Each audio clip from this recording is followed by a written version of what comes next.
What's up, everybody?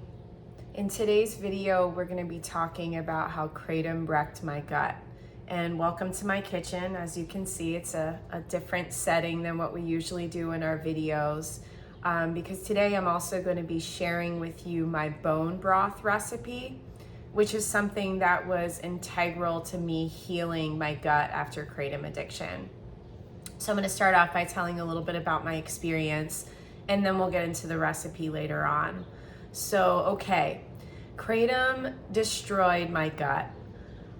When we talk about our guts, I know that it's become more common now to discuss this, but it's basically like our digestion, our stomach and our digestive tract basically is like what encompasses our gut. And these days, with the popularity of probiotics, prebiotics, all of that kind of stuff, it's become more common to talk about gut health and what that's all about. So it basically also includes like digestive functions, like the overall feeling of how our stomach feels. And what's really interesting about gut health is that it's actually been found to be a lot more important than we may think. There is a connection between mood and gut health. There's a connection between depression and gut health. So I think it's really interesting that as the health of our stomachs and our digestive system and all of that kind of stuff is becoming more popular and more commonly discussed in today's culture and everything around us, that it's really cool to see these connections between like how our gut health is and how we feel, and then like the quality of our life is. So it's really important. So, okay, for me, what happened was that literally Kratom destroyed my gut. And that's going to be the title of this video for a reason, because it was nothing short of like my addiction basically like wrecked everything in my digestive system, how my stomach felt, how I was able to digest food, how my body was able to absorb nutrients from food. So it really like completely destroyed it. And unfortunately, it was over like the course of my entire addiction that this happened, where I was on Kratom for 3 years. And so it was kind of a slow process at first. In the first year of my addiction, things were okay. But then as I got into the higher amounts of Kratom, meaning like the higher dosages and stuff, was when I really started to see the impact on my gut health. So what that looked like in particular was that, especially when I would get up into the higher amounts, TMI warning, I had like debilitating constipation. I know that a lot of us go through that with this because, like bottom line is that like, for some of us, especially when we're getting into these higher amounts, we're putting like literally, grams and grams and grams, sometimes like ounces and ounces of Kratom, which is a powdered plant material, excuse me, into our, through our digestive systems, into our stomachs, through our digestive systems. And so Kratom has a really like tannic, drying effect to it. Tannins are what are in like grape leaves, and it gives wine like it's like puckery, sort of like dry taste and feel in our mouths. And so for me, I found that Kratom, it was very tannic in that sense, where it also had that like super like drying, like also like tannins can be perceived as like bitter. And so, when I was taking especially large amounts of Kratom, it had a very like drying effect on my body, where like there was no amount of water that I could drink. I was drinking sometimes more than a gallon of water a day when I was in my Kratom addiction, but it was like I could never hydrate myself.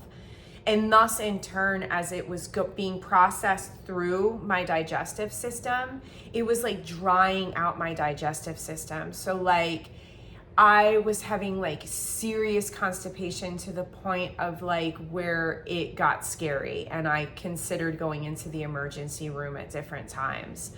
How it also affected my gut health was that I would constantly feel sick to my stomach. Maybe it was because of like, you know, taking the doses and the kratom sitting in my stomach for however long. But I would always have this nauseous, like bordering on I'm about to puke feeling going on. Another way that it affected my gut health was that, like I was saying a moment ago, there is something about kratom, and because this is, you know, a legal herbal supplement, there hasn't been any studies, there hasn't been any research done on any of this stuff. So we're all going through this on our own.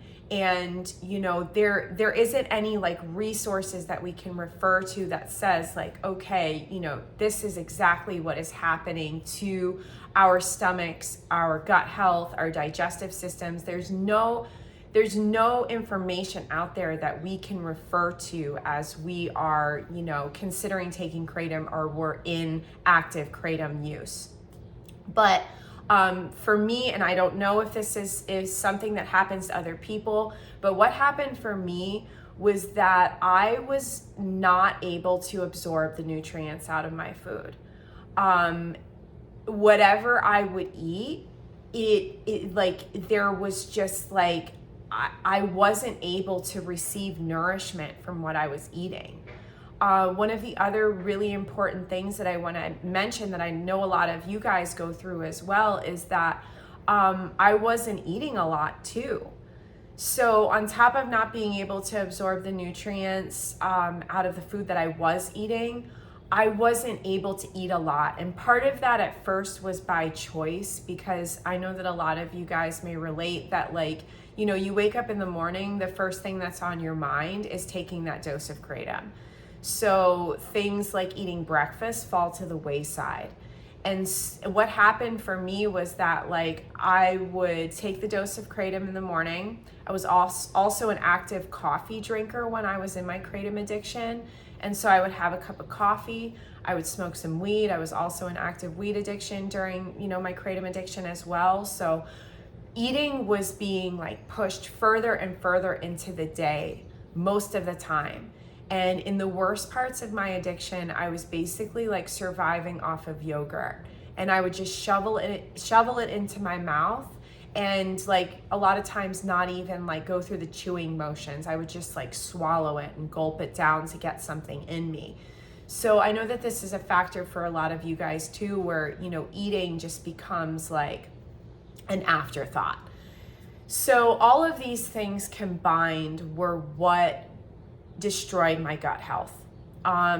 It was a very painful process. Like I was saying, it resulted in, you know, both the kratom use and then also, you know, not eating enough by my own choice resulted in severe malnutrition.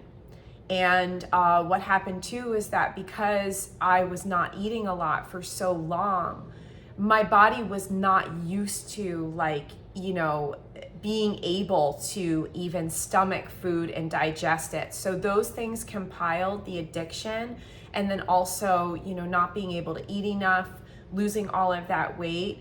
It really ended up in me being in a bad way at the end, where I was extremely underweight, I was extremely malnourished, and it was not great. And all of that then resulted in a cascade of other health problems that I've gone into in other videos if you want to check them out, like hair loss, like premature aging, all sorts of stuff. So you can check that out in my other videos. So that's what happened. Now let's go into what I did to fix it. It was a very long, slow process to heal my gut. When I quit kratom, I had been on a year-long taper, and leading up to my final quit. And during that year-long time, I focused intensely on gaining weight because I had lost so much weight. I knew that I needed to have some weight on my bones to be able, for my body and my mind to be able to sustain that final quit. So I focused on eating as much as I could of whatever I could. This leads into something that I want to bring up that it was a huge part of healing my gut. I just explained where I came from leading up to my final quit. And so, like I was saying, keep in mind, I was a big coffee drinker and I was a big weed smoker. And both of these things were playing into the health of my gut. And, I had to gain all of that weight. I gained about 15 pounds in that year before my final quit. But I did it by just eating basically anything. Eating I'm in Chicago, so we have all this bad, tasty food, like deep dish pizza, Chicago style hot dogs, all this stuff. And because I had been starving for these, all these years, I just ate whatever I could. And I was smoking a ton of weed to be able to stomach basically what I was eating, because that was helping to, encourage my appetite and that kind of thing. So I get to the final quit. I quit. 6 months later, after my initial quit, which during those 6 months, I'm still eating whatever I can of any types of foods. 6 months after I quit weed. I think it's important to mention too, I quit coffee 3 months after I quit Kratom. So, and that's a valid point to bring up because coffee is also an appetite suppressant. And we're going to get into this in a moment too, but this is another interesting fact about coffee, that it actually inhibits the absorption of certain things, and iron is one of the most important things that it inhibits the absorption of. So I quit coffee first. That helped, with my appetite and everything. So when I quit weed 6 months after I quit Kratom, I found myself in a place where I had also been in weed addiction for 15 years. So I had been eating all of these foods and not feeling good. And I just kind of chalked up how I was feeling to, different things like stress, my Kratom addiction, all this kind of stuff. But when I quit weed, you guys, it was like I was able to feel the effects that different foods and everything for that matter were having on my body, so much.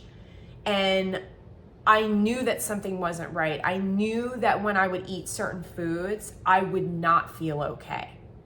So that led me to finally finding the right doctor who helped me discover that I have a gluten intolerance. I haven't had the specific celiac test done yet, but I plan to do that. And then I also found that I was severely anemic amongst having other nutritional deficiencies, obviously, like B12, vitamin C, vitamin D, basically, all of the vital nutrients I was deficient in. So what that helped to shine light on was that I was feeling so bad for so long. And a lot of it was due to what I was eating. And I'm not really sure if I developed these food intolerances during my Kratom addiction, or if I could have been sensitive to these types of foods long before I was even, addicted to Kratom. So that's something that I often wonder, because I wasn't feeling good for a while. And that was part of the reason actually why I even started taking Kratom. So I knew now, and now that I'm completely sober and I'm able to feel everything so strongly as to how different foods and different things are affecting my body, I knew now that there were different foods that needed to be cut out of my diet. So this begins the part of how I healed my gut and ultimately how I improved my health all around after kratom addiction.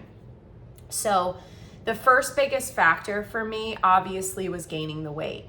And I needed to do that by any means possible, and that was eating whatever possible. So I did that for a year. It was fun. It was awesome because as I then had to cut out certain foods, I look back on that time fondly. I may not have felt, amazing, but obviously having a slice of pizza or a burger on a bun or fried chicken or whatever, like it was awesome. And I look back on those times fondly because I don't know if I'm going to ever be able to have them again without feeling like a lot of pain. So, okay, that was the first step, was gaining the weight. The second step was finding out what was actually going on in my body, and that was by identifying these intolerances. And what that meant for me, it could be different for you, is that I found out that I was intolerant to gluten. And then what that ended up turning into was that I found out that I was not as intolerant to gluten, but still I wasn't running my best on any type of grain. And again, I just said it, this may not be the same for you. You may thrive on, refined carbohydrates, rice, grains, whatever, oatmeal, all of that kind of stuff. You may thrive on that. And if you do, I am so stoked, and I wish that I could too, but I can't. So through the process of elimination, I ended up eliminating all grains, excuse me, from my diet. And that was tough, you guys. It was, that means all breads, all rice, quinoa, oatmeal, millet. I mean, like any sort of grain. I don't do well with in my body, and it wasn't the best for optimum healing. So I eliminated that. I eliminated, which, as we all know, sugar is a part of our culture. Like it's a part of like every celebratory meal. It's, in our Starbucks drinks in large amounts, or, in any foods that we can grab quickly. It's literally permeating our culture. And for me, I found out that I was borderline insulin resistant, which means that my body cannot process sugar like, a normal body can. So what that meant was that I cut out all refined sugars. And then also, as with the whole grains thing, I found that even, things, natural sugars like agave, maple syrup in large amounts, honey in large amounts, even fruit in large amounts, especially of like really sweet, higher sugar content fruits, my body does not do well with. And I literally have like a physical reaction to sugars where like my heart will start beating super quick, and I have a really hard crash from sugar like an hour after I eat it. So I had to learn the hard way with sugar as well, where like, and again, this is a long process where like I'm trying different foods, as I'm going through this process, and I'm feeling how they affect my body. And then I'm like, okay, there goes another one bites the dust. I'm not able to have, a lot of fruit. I'm not able to have oatmeal, like all of these kind of things I'm trying through the process of elimination. And so it got to the point where I honed in on the diet that worked best for me. And part of this was with a doctor's help in identifying these deficiencies. Part of this was following my passion of studying nutrition. And I studied a facet of nutrition that's called ancestral nutrition, which basically studies the diet of our ancestors.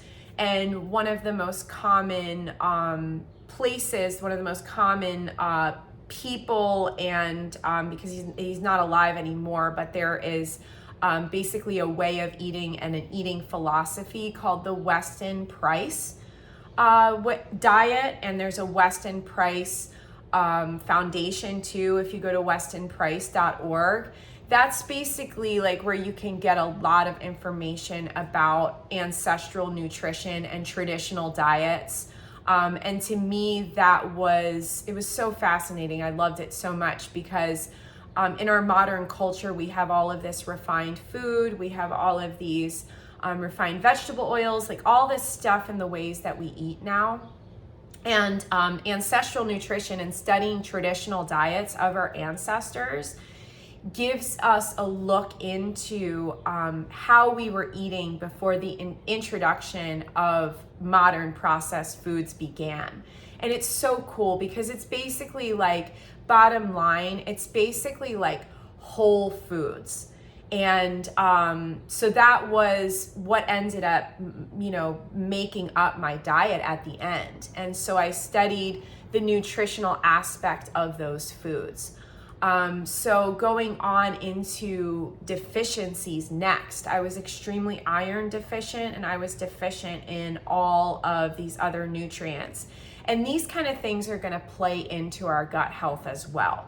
Our overall health, I ended up finding out, that's also what I found out about at this doctor, was that I was so severely anemic that my doctor was like, I don't even know how you're like functioning. And I was like, well, funny, because I'm pretty much not.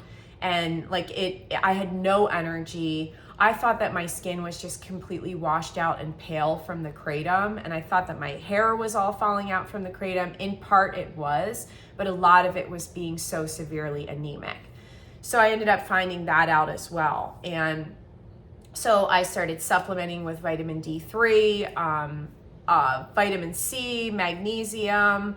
The way that I eat now, it naturally, it is very, very rich in iron, in heme iron, I was about to say, which is the type of iron that is found exclusively in animal foods, because the iron in plants is harder for our bodies to absorb. So that was the next step of healing my gut. And thus in turn, as I said before, this kind of stuff that I was working on in healing my gut was also integral to healing my health as a whole. So eliminating the foods that were not agreeing with me, addressing my nutritional deficiencies by eating the right foods that were super nutrient dense, that nourished my body from the inside out, that helped to heal my gut. And then, which we're gonna get into now, including foods that were beneficial for my gut and soothing for my gut were also an integral part of the process. So, that's basically like a general overview of everything that I went through and the things that I did to help it. One thing that I do want to mention before we move on to our bone broth recipe is that a lot of us don't have the money to see doctors to help us to figure out these different things about our nutritional deficiencies and our food intolerances. But this is something that we can also do on our own too. And we can do that by doing what I did, which is a diet that they often call it an elimination diet, where you basically eat a very basic diet for about a month or two, and you eliminate all of the foods that are possible allergens. So that means wheat, soy, dairy, eggs, and nuts. And there might be one more, but that's just like the basic overview. And you eat a very basic diet. And for me, that also included a lot of vegetables too, because I found that after my kratom addiction, I wasn't able to really digest a lot of especially leafy greens and things like celery and that kind of stuff with a lot of cellulose in it. I wasn't able to digest it. So you eat a very basic diet, and then you start to introduce things one at a time. Whether it be eggs, dairy, whatever of those allergens, and you start to see how you feel. And then as far as deficiencies and stuff, I think it's a good idea to just start including certain supplements in your diet, especially after kratom addiction. There are certain supplements that aren't going to be detrimental to you if you are at adequate levels. There are some that are, and you want to stay away from those. Those are things like vitamin A. There are some other ones, you can look that up too, but like things like vitamin C, magnesium, vitamin D, those things most of us are deficient in, especially coming out of kratom addiction. So supplementing with that, with those things, are never going to hurt. One of the things that I do want to mention as well is that all of us have different views, philosophies, beliefs about diet and our choice of what we eat. I have friends that thrive on a raw vegan diet, and I totally respect anybody's choices to eat whatever they eat. I come from a hippie background, so I myself had spent years as a vegetarian, vegan, raw vegan, so I come from that background. But now that I've learned what I've learned, not only about formally studying nutrition, but also just through my personal experience, is that there were specific foods. I apologize if you see me like trying to choose my words wisely. It's because I am, and I'm trying to be respectful for everybody's, choices of what they eat and what they believe about that.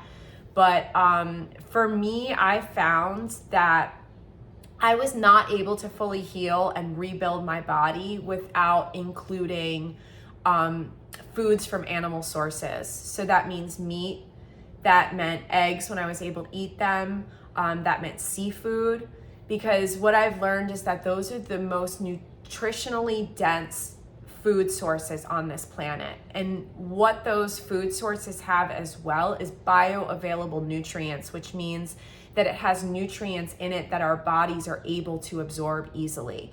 Our bodies are not able to absorb the nutrients from plants as easily. So that's basically what I'm going to say. Everybody can choose, what they choose with what they eat. But that was absolutely crucial for me to heal my gut and heal my health in a whole perspective, was including those nutrient dense foods. Okay, so we're already at pretty long for this video. So we're going to get into our bone broth recipe. And if you guys haven't heard before, I love food. I studied culinary a while ago. I worked with food for 20 years. I work with food again. I am so passionate about food, so I'm super stoked to be sharing this recipe with you. And this recipe is easy. You can make it when you are in the worst parts of your kratom addiction or, quitting, withdrawals. It is so easy to make. So, and it's affordable too. So here is my bone broth recipe that has taken me years to perfect. And I have gone out there and I have tried all different types of bones, all different types of spices, herbs, all sorts of stuff. I've done so many variations. And this is the recipe that is my tried and true, is amazing every time. And why bone broth is good is because it is rich in natural collagen. As you can see around, collagen is all the rage these days. It's super expensive to buy in supplement form. And this is a cheap, awesome way to get natural collagen, which is different than collagen supplements. Collagen supplements are isolated collagen, typically from, they say bovine hides. So it's basically cow hides that they take and process into a protein basically. And then that is what is sold as the Vital Farms collagen powder. There's all sorts of different brands that do this collagen powder, and that's literally what it is. They do one from a fish source, and then they do one from plant sources as well. Peanut, you can't go out right now. Mommy's making a video. Let me let her out. I'm sorry, this video is already so long, but she's looking like she wants to go out. There you go, baby girl. Sorry. You know Peanut times. She's home with me today too, so she wanted to go sit out on the porch. So bone broth has a whole complete form of collagen from actual, you know, like when they take just the hides and then they process it into a protein, which is then what they sell as the collagen, that's an isolated protein. This is it's a complete food, meaning it has all different sorts of proteins, all different sorts of natural collagens. So, and then it also has these amazing healthy fats too. So this is like amazing for our guts. You know, there has been like sayings about how, like, you know, the right chicken soup can like raise the dead. And that's for real, because broth has been around literally when I was studying these different traditional diets from around the world. Bone broth is a part of every traditional diet, and that's for a reason. It's like literally medicinal. And so when we get into our guts being wrecked by our kratom addiction, this is like medicine for our guts, because this natural collagen and these healthy fats are going to help to soothe and repair everything in our digestive tract, our stomachs, our whole digestive system, everything. It's going to improve, you know, like the whole digestive thing, like I said. But it's also one of the benefits of this too, is as you can see with these collagen supplements, is like they sell them as beauty supplements that, like, you know, they're good for your skin and your hair and your nails and all that kind of stuff, and aging. And that's what this stuff is really good for too. Okay, so we'll get into our recipe now. I'm gonna go over the ingredients first, and then we're just gonna make it together real quick, because like I said, it was super easy. So in my crock pot, I have about a gallon of spring water. You can use filtered water too. I'm not really into tap water, but if it's the only thing that you have, then, you know, do it. So we have almost a gallon. You can do, if you want to do a huge batch, you can. This is a big crock pot. Whatever you have, you can do. If you don't have a crock pot, you can also do this on the stove. But a crock pot is best because we're going to be keeping this on for 14 hours. And I have done it on my stove for that long, but, you know, keeping your stove on for 14 hours, like, you know, a lot of times it's better just to do it in the crock pot. So we have almost a gallon of water in here, and then we have 2 tablespoons of vinegar. And you can use whatever vinegar you like. A lot of the recipes that I see use apple cider, but I just use white vinegar for this. Okay, so now we're gonna get into the crucial elements. Like I said, I've tried every type of bone, y'all. Like, I've tried beef bones, all sorts of stuff, pork bones, everything. And what I have ended up deciding is the best is chicken bones. And the reason why I feel that way is because the flavor is so good. It's like, it ends up being like a rich, like chicken noodle soup thing. It's so delicious. And I also found that chicken bones have the most of this, like, we want different things to break down into that collagen. And so with chicken bones, because there's a lot of fat and there's a lot of those like tendons and stuff, that ends up being the best I've found to have this super rich, collagen rich broth. So I've used all types of bones before, and because I don't have a lot on hand right now, I bought some. You can, if you get a rotisserie chicken at the grocery store, you can save the bones from that. If you get, you know, chicken drumsticks on sale, you can save the bones from that. Wings, you can save the bones from that. But what I get is these chicken backs. They're super cheap. As you can see, they're only $1.99 a pound. And I found that when I don't have a lot of bones on hand, which I don't right now, then these are cheap. And I keep my bones, just so you know, as I'm like eating different, you know, chicken wings, drummies, whole chicken, whatever, I'll save them and just keep them in a Ziploc in the freezer. So, okay, we have these chicken backs, and then one of my favorite things to make broth from is chicken feet, which I don't have on hand right now, and you can't always find them everywhere, but you can always find chicken wings. And I have some chicken wings here that I'm actually gonna cook them for lunch in a little bit. And then I'm gonna add, after I'm done eating the wings, I'm gonna add the leftover bones to our crock pot. But I just wanted to show you that the wings are great because, again, they have a lot of those like tendons and connective tissue that's perfect for the collagen. So the two crucial elements that I found that make for like the most delicious tasting broth are onion and garlic. We're going to, just because I have them on hand today, going to use some celery, and then I have some little carrots as well that I'm going to throw in there. These are not necessary. My favorite recipe is so simple. It's just with onion and garlic, and then the chicken bones, and then I'll get into the really simple seasoning that I do. But this really, and it's not gonna taste overwhelmingly oniony or garlicky. It's just gonna have this really delightful, just tasty, savory flavor that I love. Okay, we're just gonna make it together, super easy.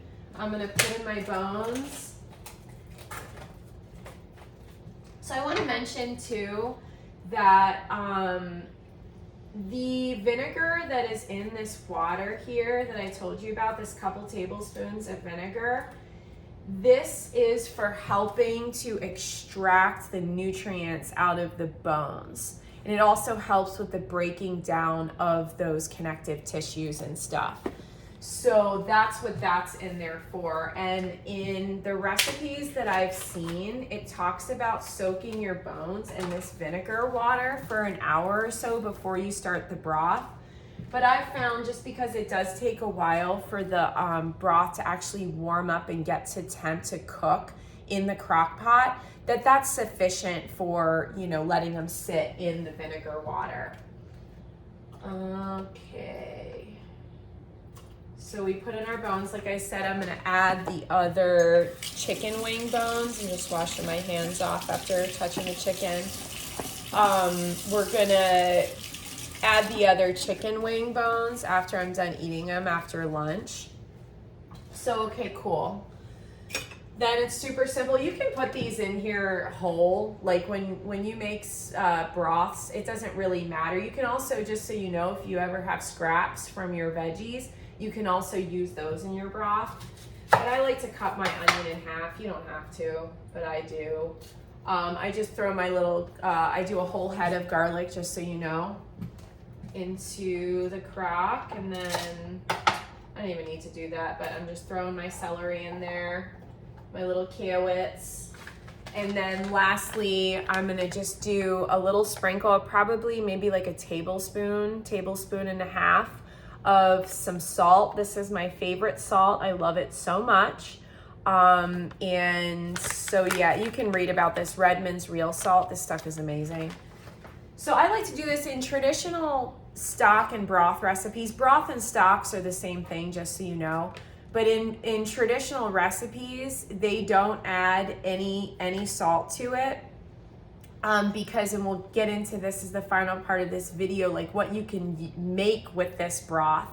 But that's why you don't, in traditional stock and broth recipes, you don't add any salt. You will oftentimes use peppercorns.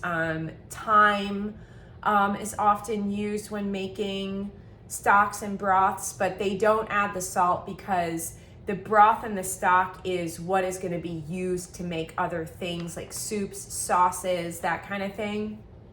So you don't add salt because you are going to be adding, seasoning and salt and all that kind of stuff in what you're ending up making with the broth and stock that you are making from your first batch. So, but I don't follow that. I don't follow the traditional recipe. I add a little bit of salt because I most of the time just use this as like a sipping broth where I'll just have it on its own and I'm not making other recipes with it. So adding this little bit of salt, I found, just brings it all together, brings all of those flavors together, and it just makes it so tasty. So I do like like I said, like maybe a tablespoon, tablespoon and a half at the end of my salt here. Cool. Yeah, man, so then I just turn on my crock pot at low. And then this is something that I've tried as well, as I've tried all different cook times, and I've tasted the final results, and I found that for chicken bones, 12 to 14 hours, 14 at the very most, is sufficient to make a really delicious broth. So finally, we're just gonna get into like, what can you do with this stuff? Like, what's up? You know, it's important to mention as well that after the 12 to 14 hours, all that you do is strain it. I have my strainer right here. What I do is I have a pot that I don't feel like digging it out right now. This is a smaller pot that I'll use as an example. And depending on how much broth I have, I just take my strainer, I put it on top of here, and then I just pour the crock pot, you know, into this, and it strains the bones out. And then I have all of my broth in the pot. If you don't have a strainer and you just want to make it easy, you can also just take tongs and just pull out the stuff out of, you know, pull out the big chunks of the bones and the leftover onion and garlic piece and just throw it away. So then you have your broth. It keeps in the fridge for 3 to 5 days is pushing it. You'll be able to smell when it starts to turn a little bit. So like, what can you do with this stuff? Like I said, you can just use it for sipping, where like, I'll just warm up on the stove, you know, a cup's worth of it, and put it into a mug. Sometimes I like to add a little bit more seasoning to it. Sometimes I'm in the mood for something spicy. You can add a little bit of hot sauce, cayenne, whatever. You can chop up a little bit of green onions or something aromatic like that, even little bits of onion. It's like literally endless what you can do with this stuff. So it can be good for sipping, or you can use it in recipes like making the best chicken noodle soup you've ever had. For me, I can't have the noodles, but you know, you get the drift, and there's tons of recipes online for how to make that. You can use it in sauces, like anything that you're cooking. If you're cooking veggies and, you know, on the stove, and you want to add a little bit of this broth in to cook with the veggies, you can add it to rice if you're cooking rice, mashed potatoes as you're making the mashed potatoes. Like literally the possibilities are endless of what you can do with this broth. But the most important thing, like I said, is that like, this is literally like medicinal, you know, like it is so healing to have this nutrient rich, easy to digest, soothing liquid that's going through our guts. And for me, during my healing process of healing my gut, I drank this stuff every day, sometimes multiple times a day. And now with the way that my schedule is and stuff, I don't make broth as much as I should anymore, but I typically make it about once or twice a week. Once a week or once every 2 weeks is what I meant to say, my bad. So I make it less frequently than I used to, but I still have it on hand no matter what. Sometimes I'll make it in bigger batches and then keep it in the freezer and just pull it out. I put it in mason jars, by the way, and then I pull it out and thaw it. So then if I don't have time to make broth, then I can do it that way. But I found that this stuff was amazing for healing my gut. And I appreciate you sticking around. If you've watched this whole video, I appreciate you sticking around, hearing a little bit about my story, joining me in my kitchen. And yeah, I mean, I love this. Like I said, I love food. So maybe I'll try to do some other cooking videos in the future too. That would be so sweet. But for today, I thank you for watching this. And if you have any questions about the broth recipe or healing your gut, leave them in the comments section. All right, guys, I love you, and I'll see you next time. Bye.